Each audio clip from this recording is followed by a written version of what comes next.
Welcome, people. My name is Clint Beastwood. If you're new to me, Clint. If you're old to me, from the DADS podcast.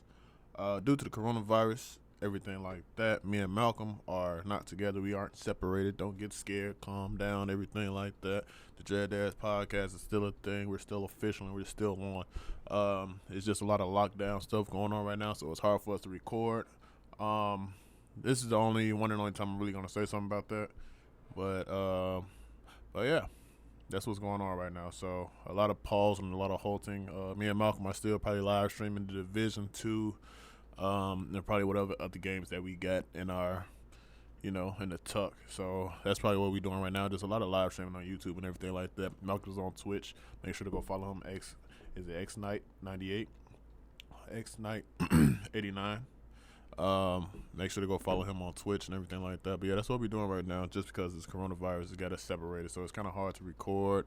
A lot of lockdowns, a lot of restrictions and everything like that. I know everybody is telling us to either use Zoom or like other programs like that, but it's kind of hard because Malcolm is he doesn't really have an official computer like that, or official laptop like that. And plus, it's hard for him probably to get like a space where he can like get like the best type of silence, seeing that we have kids and stuff like that.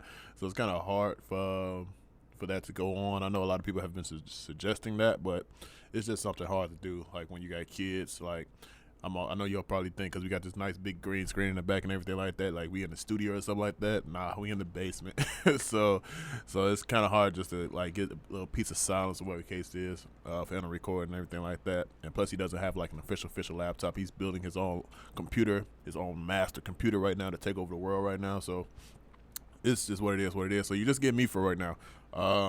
This may last a month. This may last a little less than a month. We don't know yet. When everything gets a little more clearer on our restrictions and stuff like that in the city or whatever the case is, that's when we'll start moving around and everything like that, just to let everybody know. But yeah, this is just that one intro video on why you just see me and not Malcolm, because we pretty much do everything out of my crib or whatever the case is. So that's just what it is right now. So yeah, don't get worried. DADS podcast still live. We're still here.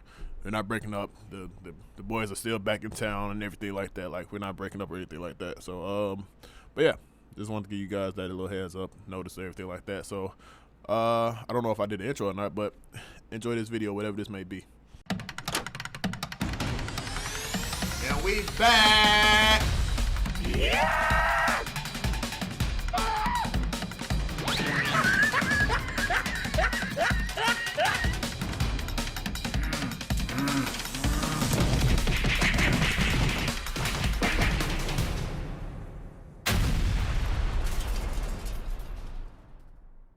Welcome to another episode, or another review. Actually, my name is Clint. And today I'm going to talk Superman Red Son. Oh yeah, DC animated. Boy, oh boy, how fire are you? It's just another one for me. If you all know me from the DADS podcast, you all know how much praise that I give DC animated, and how much crap I give DC live action. And guess what? I'm giving more praise to DC animated. DC animated has done it again. I'm sorry. I don't know the full lore of Superman the Red Son. I'm pretty 100%, actually 1,000%, that there are probably a few comic book adaptations of this particular movie or of this particular time period or set piece or whatever the case is. And I haven't seen any complaints, or the case is. But I definitely loved this movie. Superman Red Son is so fire, just to see how, because his name isn't Kal-El in this one. He's okay. So the whole thing with Superman Red Son, this is a Superman was actually, I guess, discovered or born in Soviet Russia, or with the Soviet Union, or in Russia. And not in the actual United States, in Kansas or Kentucky or something like that, wherever he was supposedly found. But yeah, man.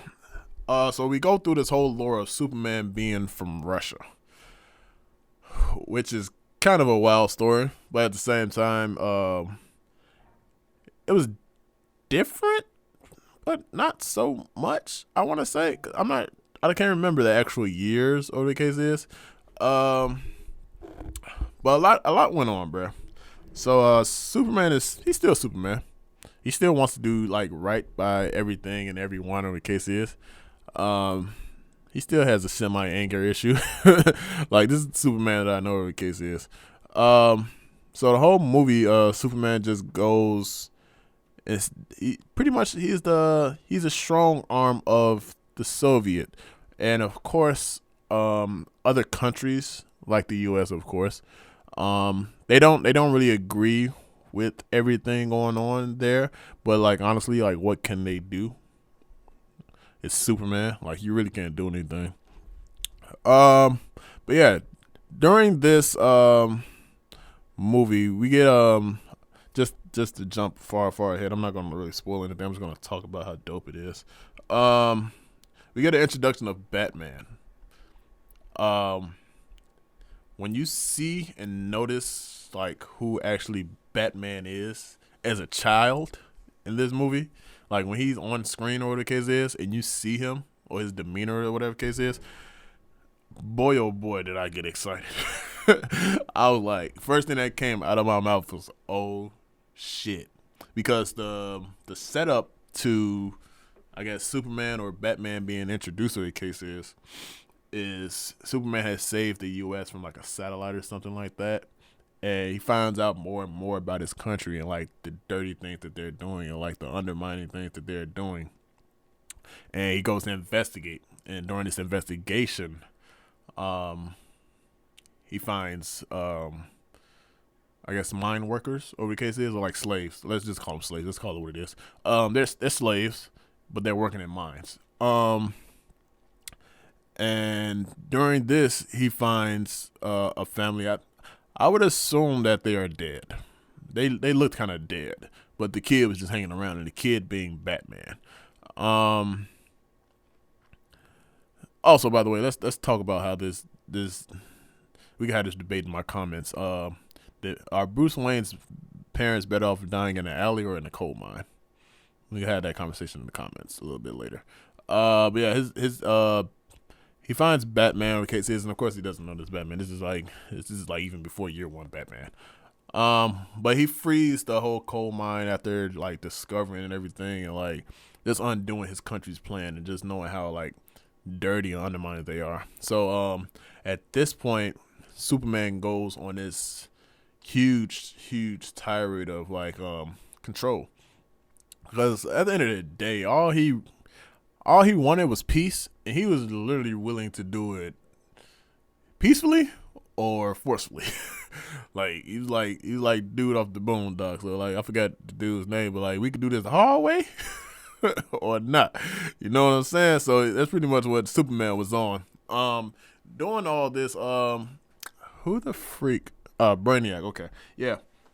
So during all this, through the years of fighting and everything like that, I can't remember if this was before or after he actually found the coal mine or case is, but he runs into Brainiac, and I guess he programs Brainiac to do as he says, or like just follow or be a good cyber human being, or the case is that's his whole training with Brainiac or whatever.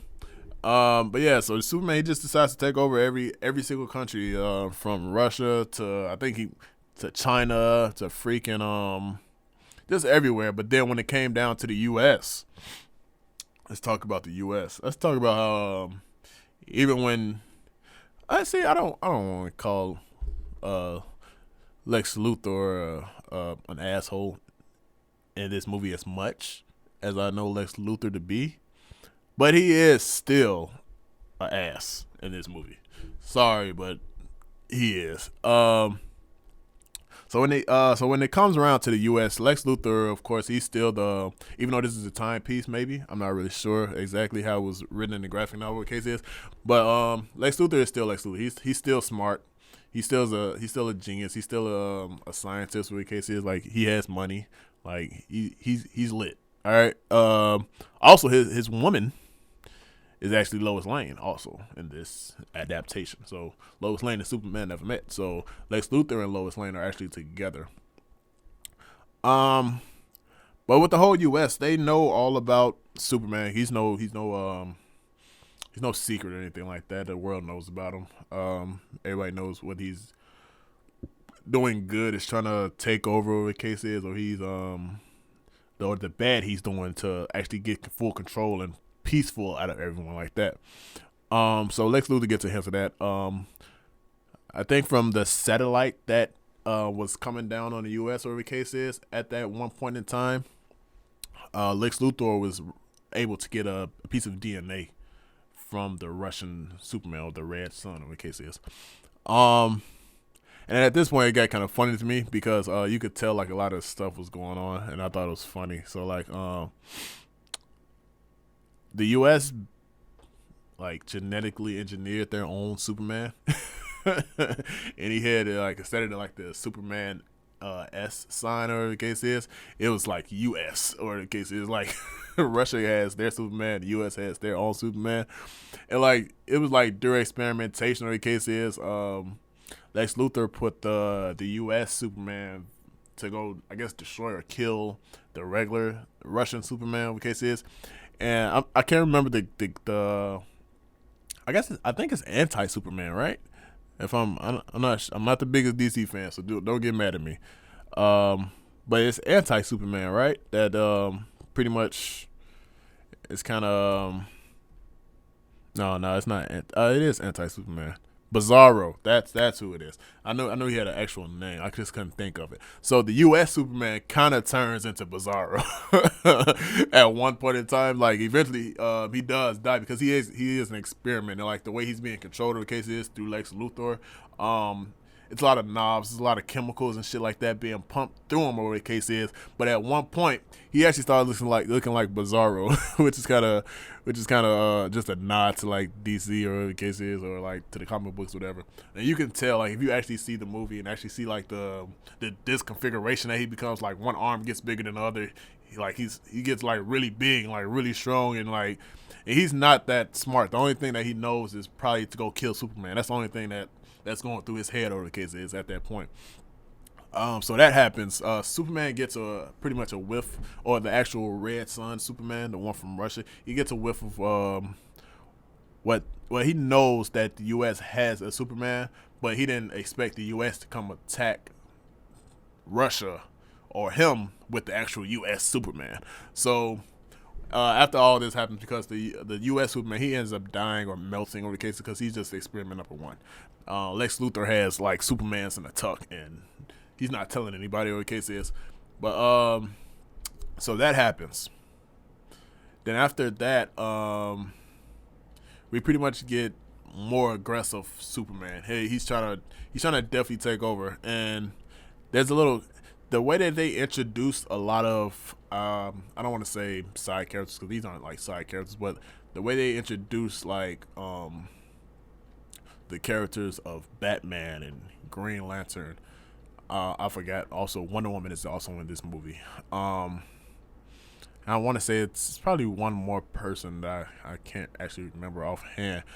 But the way that these people are introduced is like it's just things that make you say wow. Because when Lex Luthor, he has a sergeant or a captain like that in the army like that or something like that, and he tells him like, I want you to be this new force that we have as the U.S. and it's the Green Lantern Corps, which is crazy to me because they found one of the dead alien bodies, whatever the case is, and he has a ring and he gives it to the captain, and now he's the new captain of the Green Lantern Corps.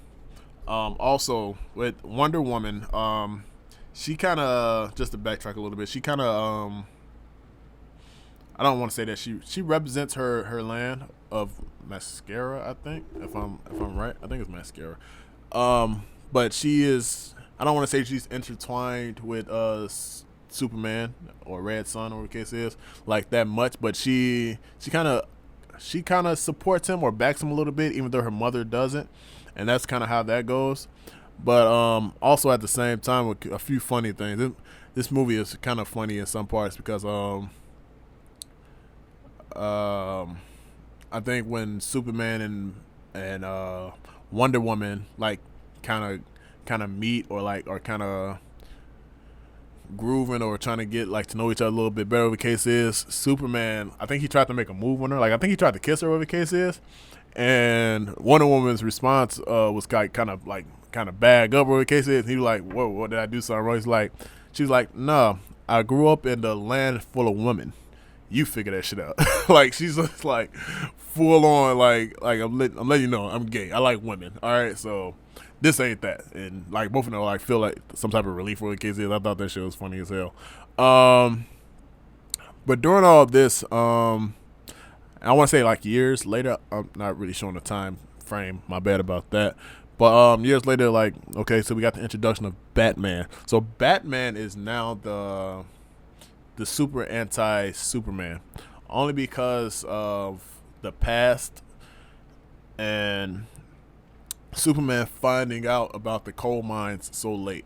So Superman was always the face of Russia, and he was literally just the face. He knew nothing what went on in the background.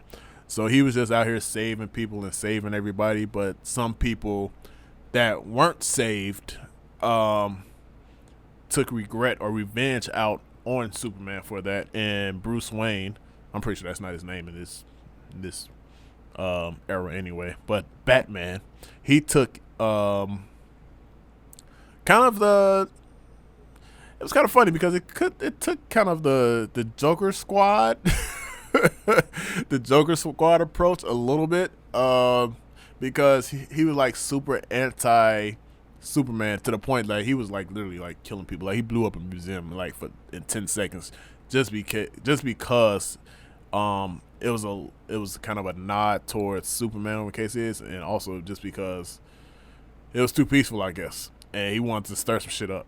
So yeah, Batman killed. He kills. He definitely kills. He actually got almost a kind of a good chance to kill Batman too. But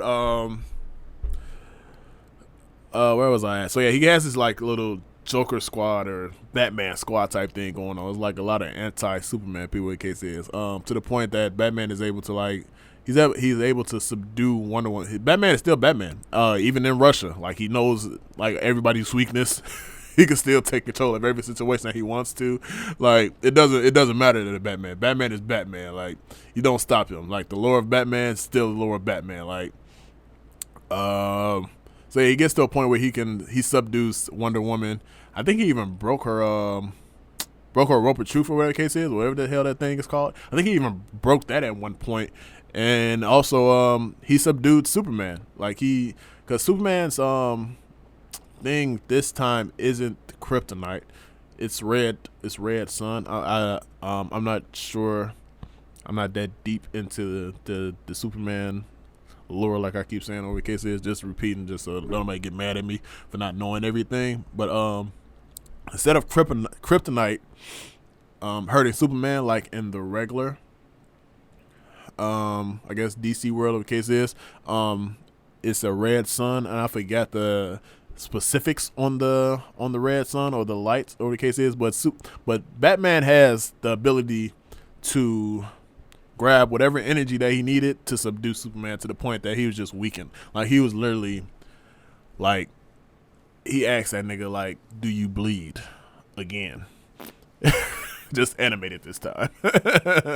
So that happened. And of course Superman it's plot, so Superman finds a way out, everything like that. And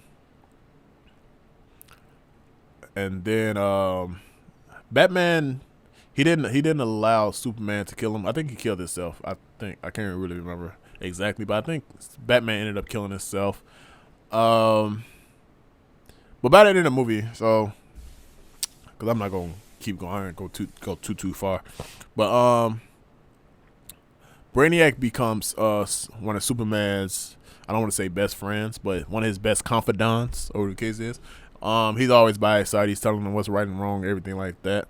But he ends up betraying Superman, of course, because Brainiac is Brainiac. Brainiac's been playing the background this whole fucking time. Like, Brainiac is evil mind. Like, you're not gonna, like whatever he did to change Brainiac's mind over the case. It was literally temporary, and Brainiac just played the back just like a slick bastard, pretty much.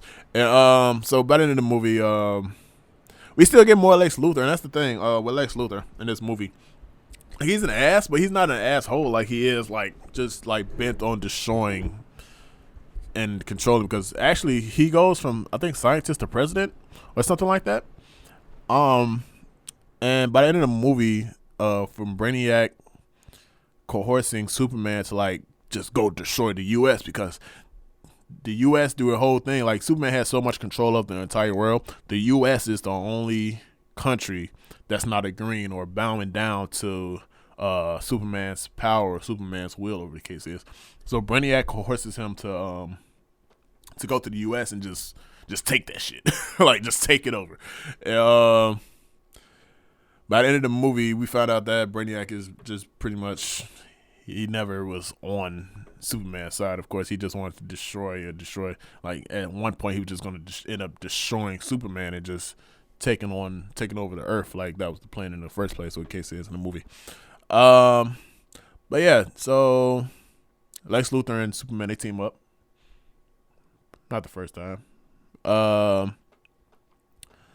And then Brainiac probably just kind of sets a bomb, over the case is. And at this point, Superman kind of realized the best thing for me to do is just to stay away, because he was so forcefully trying to force peace on everybody, to the point that he had kind of chips or brain magnets or some shit like that attached to people's heads and shit like that.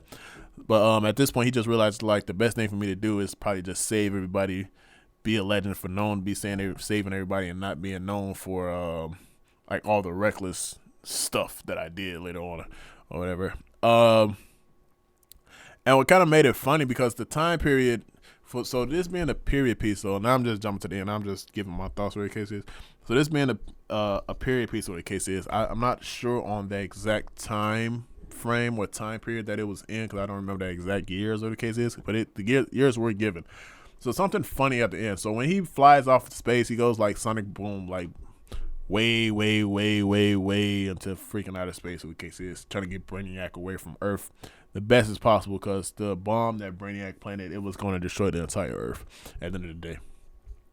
But later on, in later years, matter of fact, I said Lex Luthor was president. He probably wasn't president then, but when he came back to the point that I'm talking about now, he was president now.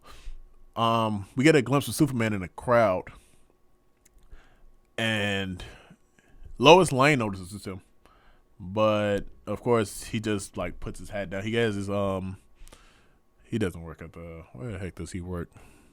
Wherever the newspaper place that he works in, pretty much Superman's disguise that nobody ever recognizes him, with the trench coat, the fedora, and the freaking reading glasses that nobody ever notices that's him. That's what Lois Lane sees in the crowd, over the case is. And when that happens, it kind of made my mind wonder, is Lois Lane and Lex Luthor, are they just reincarnations that just never die over time? Because I think on a time period that it was at least in the freaking 50s or 40s or something like that. I'm talking 1840s or something like that. I'm not really sure. Like I said, I'm not sure on the dates. But I'm just thinking, man, if Superman never got old, or never gets old, or whatever the case is, in this realm, he could have just kept staying in the U.S. And all this is just kind of it's a period piece, but it's it's kind of Inception a little bit, I guess, in my head. Because I'm just thinking, man, Lois Lane is probably just a reincarnation of an old Lois Lane. The current Lois Lane that everybody knows, or in case is, and the current Lex Luthor that everybody knows and shit like that. I just feel they're probably reincarnations of past Lex Luthors and Lois Lanes, and Superman just been living out these years, or in case is, just fighting Lex Luthor over and over again until he's reincarnated and shit like that, and being with the same Lois Lane, just reincarnated over and over again and stuff like that. I don't know. That's where my mind went, just because this is a period piece, and that's what they left me with at the end of the movie, with Superman still being alive, because he didn't die, but he wasn't for Russia or anything like that, or his peace, or his crazy piece of gender, or whatever the case is, was it had died out, or whatever the case is. But that's just what it went through my head. I was like, man, Superman just been traveling through time, like dealing with reincarnations of the same people and shit like that. That's what's going through on my head though. But yeah, man, this movie was dope. Like I always say, man, DC animated, they haven't failed me yet. I'm going to try to get to what is it, Teen Titans versus Teen Titans Go, so y'all can get my review on that. But yeah, man, this movie is good. Like just based off the introductions, definitely of all the characters and everything like that. I was hyped off the Batman intro. I was hyped off the Green Lantern intro. Wonder Woman, it's Wonder Woman. I didn't get too excited about Wonder Woman because they just had her doing the, like, how she was introduced in, I think, Batman versus Superman. I think they just had them at like some ballroom dance type thing, whatever the case is. It wasn't nothing to get too excited about that. But when Batman showed his face, I got hyped. When the Green Lantern alien, or the Green Lantern ship, or the case, was discovered, or the case is, and they brought in the person that was going to take on the Green Lantern Corps, the case is, I thought that was dope. And also we got the regular voice of John Stewart in here, and I noticed his voice like offhand. I was like, oh shit, that's Phil LaMarr. Like that's the regular John Stewart. And it was just a lot of head nod. It was like a lot of nods and like a lot of shit that you could actually notice that I thought was actually really, really dope in this movie. But yeah, man, this movie was dope. Like I always say, man, DC Animated, they got that shit down packed. They know what they're doing. They don't need no critique from me. They gonna get my watch and my dollars every time they get a chance, cause I mess with DC Animated. But yeah, man. So I hope you all like this review. I know it's a little bit of storytelling, a little bit of story time ish, over the case is. But the movie was dope, though. It was a good movie. So I hope y'all enjoyed that. My name is Clint. Make sure to like, subscribe, and hit the bell. And I'm out. Hello. Welcome to the page. If you liked this video, make sure to like, subscribe, and hit the bell. My name is Clint, a.k.a. Clint Beastwood from DADS Podcast. But also just Clint from the Clint Beastwood page. So make sure you like, subscribe, and hit the bell. And make sure you check the description. The Discord will be in there. And make sure to join the conversation. If you have any suggestions or anything like that, make sure to comment below. But yeah, my name is Clint, DADS Podcast. Hope you all enjoyed this video. And hit the like, subscribe, and the bell. Thank you.